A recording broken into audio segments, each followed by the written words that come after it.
5 audition self-sabotage sins that actors make.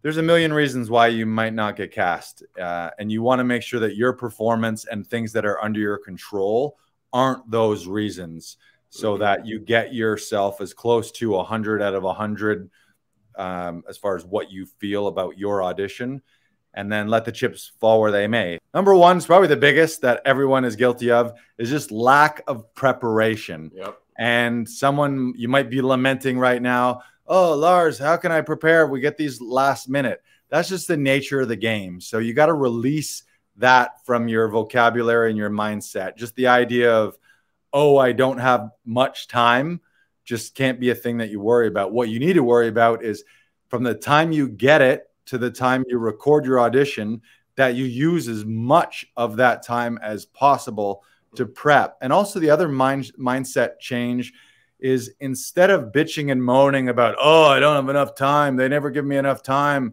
if only I had more time. Everyone's getting that amount of time. It's the nature of the beast. So instead of complaining about casting or production and wishing and hoping that they give you more time, what if instead you thought, hey, maybe I can be the guy that saves the fucking day. I can be the guy that steps up and solves their problem by delivering a great performance, even though nobody had a lot of time. Because you got to remember, everyone got it last minute. Nobody has a bunch of time. So if you get these 3 scenes, 9, 10 pagers, and you're like freaking out over it, instead of thinking that, think of it as an opportunity and say, oh, this is a short deadline, which means 90% of actors either aren't going to get it in time and they'll miss a deadline, or they're not going to be prepared enough, so they're going to have shitty tapes.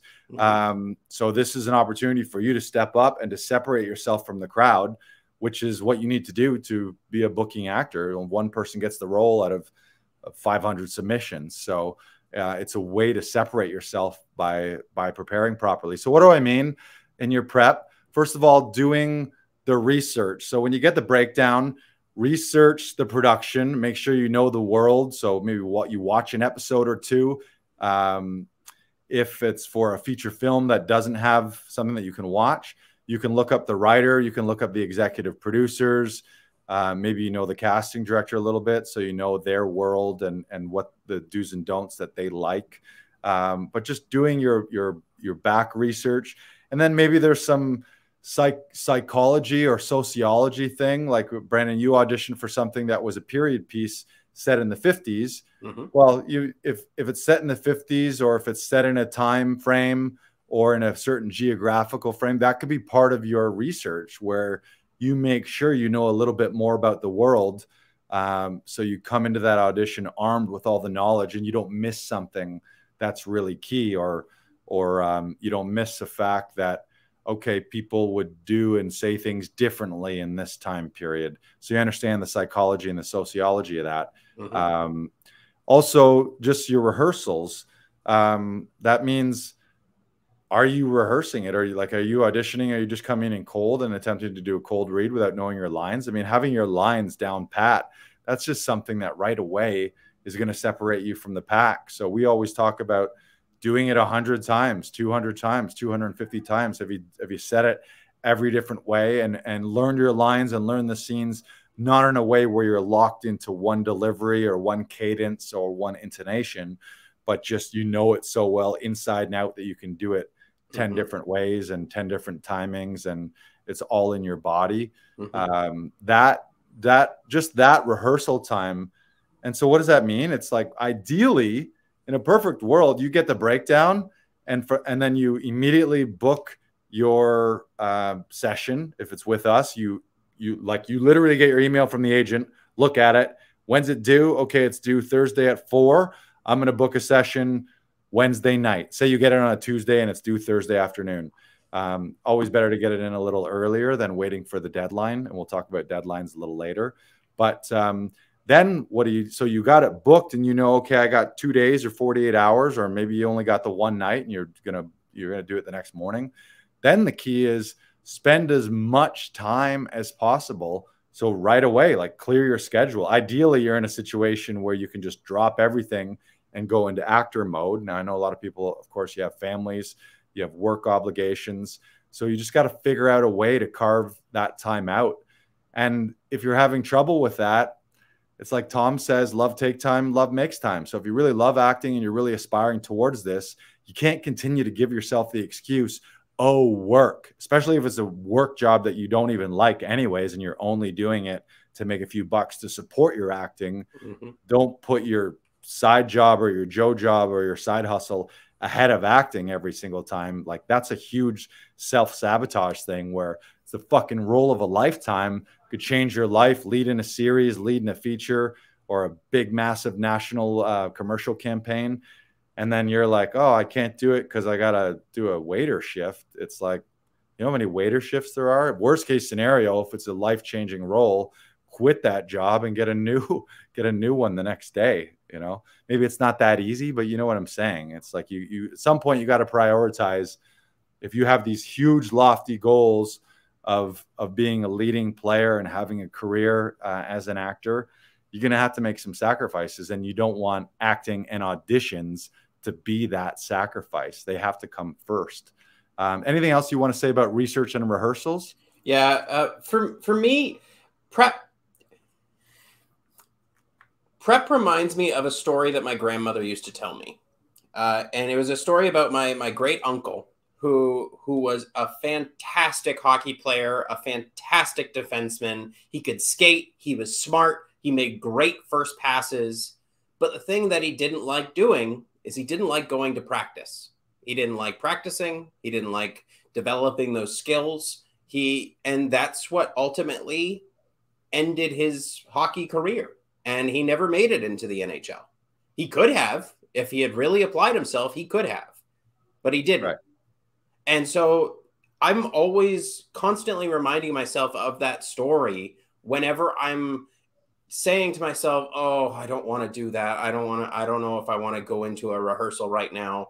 It's been a long day. Okay, well, I have something to do. Do I want to practice it? Do I love it? Yes. Do it. Do it now. Do it now before you lose the motivation. Because it takes 5 seconds to lose that motivation and turn on the TV or turn on Netflix or find something on YouTube. And then you're in sort of a binge bender sort of thing. And you struggle to get out of that because now you're in this vegetative state. You're there. You just want to relax. So don't do it. Go practice, have fun, rehearse, do the thing that you love, and you will be rewarded for that. Rehearsals this is something I've been working on for the last little while. Rehearsals are playtime, and you don't want to get into performance mode, or you don't want to make choices that inform your performance. One, it gets boring. Your rehearsal will get boring if you decide, okay, this is how I want to perform it. This is how I want to say it. This is how I want to do it. And that's it. You're limiting yourself. Play with it. How does that line change when you're singing the line? How does that line change when you have a different inflection? Or how does the line change when you use a different operative word? Like, find those choices. Don't limit yourself. The more you play and the more you find, the more you will love the material and the more that will seep through when you do your audition. I promise you. I promise you that. Yeah, I love what you said about the athlete comparison, because if you look at top athletes, you look at Michael Jordan, you look at Kobe, they were the first ones in the gym and the last ones in the gym after the game. And there is some work, and every actor knows this. You always who doesn't have the thought or have had the feeling after an audition where an idea pops up and you're like, shit, that would have been great. I should have done that. Those come from time, and often they come from sleeping on a role too. So it's about battling procrastination and discipline. It really is discipline is what it is, and not resting on your laurels that, oh, I can say words in a pinch. I can do a cold read, which also is a skill in a pinch. You got to be able to do that as well. But I don't think relying on a cold read shouldn't replace your upfront work. So it's get one of those clickers and just decide, you know what? I'm going to put in the reps like at the gym. You go to the gym and you know, okay, I'm going to do 3 sets of 20 and this is the weight that it's going to be. And then I'm going to do 4 sets of 12 of this exercise. And you go in ahead of time as that being your workout and that being your non-negotiable. And if you do that with your rehearsals and with your sides, you're just going to feel better and you're going to feel way more competent. There's going to be that self-satisfaction of you knowing that you did your best or as close to your best. And the other challenge is we all have this procrastination devil on our shoulder. And that is the self-sabotage that comes through where you find other things to do or you put it off and put it off. And I've done this recently. And I think part of beating that procrastination is connecting to your why. What do you really want? If you're really hyper connected on a daily basis to your long-term goals of being a lead in a show, being a lead in a feature, having shows built around you, being a lead in a theater show, when you get that big opportunity, you're immediately going to jump on it and you're going to say, okay, why do I want this? Why am I rehearsing? It's because there's this big pie in the sky, big goal that I want. And that takes work, not like, oh, well, I'll do that tomorrow. So it's about reconnecting to why you want it.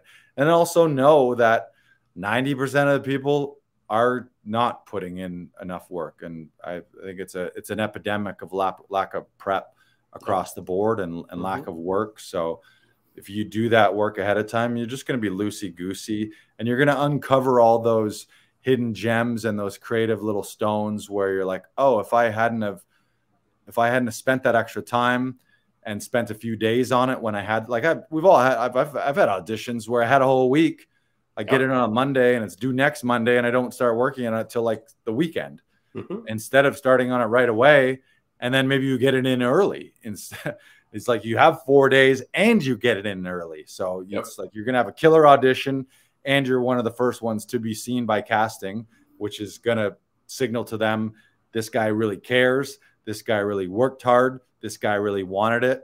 And we'll talk more about deadlines in a minute. The other thing is wardrobe. If you're leaving things to last minute or if you're being lazy with wardrobe, if it's a scene where you're a lawyer and you're just wearing a shabby t-shirt and your hair's all messed up, it's like, you don't look like that guy. Like you do not look like that guy. So, and yeah, you hope that people have some creativity and casting. And obviously there's a wardrobe department, but you got to look the part and first impressions are lasting. People see you before they hear you.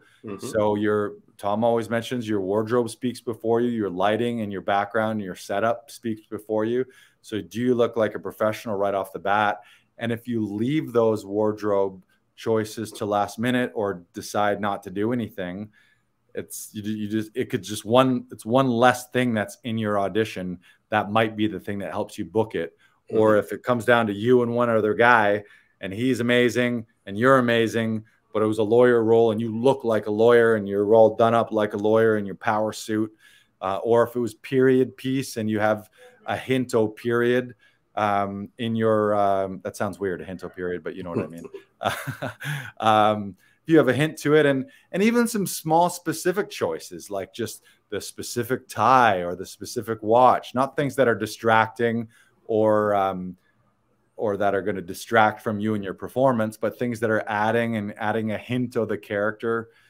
Those things can separate you where people just see that and you're like, fuck, that's the guy. Like you did a great one today where was a period piece and you dressed the part, your hair was the part, the character you were wearing, what a character like that would be. You don't have to nail it. Like, you know, if it's a like the example is if you're a knight in shining armor, you don't need a metal suit to be wearing. But it's like you want to have a hint of like, is there some sweater or is there something that gives the hint of that world, for example. So be specific about that and put in the extra time. And I feel like, again, that's love makes time, love takes time, and just the little extra work. And think of it from a producer or a casting. If you were producing your own short or your own film and you see an actor who puts that little extra effort into their wardrobe and actually shows up looking like the guy might look on the day, you can't help but make a mental note of that. and you can't help but see this guy as like, oh, that's the guy. Not, okay, that could be the guy if he shaved his scruff and combed his hair and took off his tracksuit and put on a regular suit. Like that doesn't work. And the other thing is doing a warm up. Like and again, I'm guilty of this. Is I've woken up in the morning and just gone off and done them, and I didn't do a body warm up or a floor vocal warm up. Getting your voice and getting your face and getting your muscles, getting in your body. Even if it's just doing some quick vocal warm up, some breath work, some roll downs, just even like waking your body up a bit, stretching, like getting your face and your resonators, like a little bit of your tongue, like a little bit of this and a little bit of this, like all those little things that you do in a voice class. If you've taken any of those, make up your own, take your favorites of those things and put a little 15-minute workout warm up beforehand. I don't think you should ever go into an audition without doing that. And I notice it big time. I don't know if you've like, say in Tom's workshop, if you're working and you don't do the vocal warm up, you feel a little discombobulated and your voice isn't there. Your articulation isn't there. You got kind of fuzzy mouth where you're chewing on words or tripping on words. Your body and your nervous system isn't quite reactive because you're just not in it. So ignoring that is huge. I think that's a huge sin. So if you look at those, lack of prep, doing the research, doing a shit ton of rehearsal, and how much time, take as much time as you think you have. Like, you use it all. The more time you use, the more you're going to get better. Think about a Broadway run. They have 6 months to they got rehearsals, and then they're on Broadway doing it 8 shows a week. And in their head, they're aiming to peak by that last show, the final weekend, which means they're still figuring it out and still working on it. So it's like, if someone's spending 6 months or 9 months on a Broadway role to get it to where they want by a final show, well, are you using that 48 hours or the 72 hours of the week that you got to its fullest ability, so that at the end of it, when you tape it, you can wash your hands of it and just be like, I don't know what else I could have done. I put in my best. Like, that's the best of me right now. Cast me or don't cast me, but I know you're not going to cast me because that wasn't my best. That's the mentality that you want every audition.